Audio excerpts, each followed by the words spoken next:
Salam, hörmətli izləyicilər, axşamınız xeyir olsun. Excel mövzumuzdan növbəti bir dərsi sizə izah edəcəm. Ekranda gördüyünüz məhsulun adı, qiyməti, sayı, ümumi dəyəridir. Biz burada sadə bir proseslə məhsulumuza qiymət verib, sayıların yazıb onun ümumi dəyərini hesablayacaq çox sadə bir yolla. İlk olaraq başlığımızın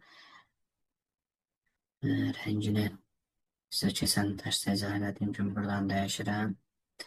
Məhsullarımıza hər hansı bir istədiyimiz qiyməti veririk.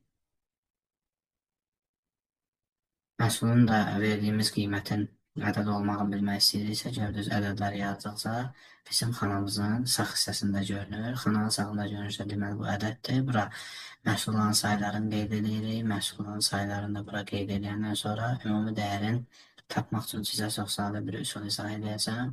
Burada sadəcə bərabər işarəsini qoymaqla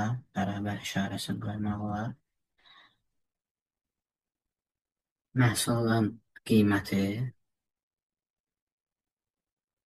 vurulsun məhsulun sayına.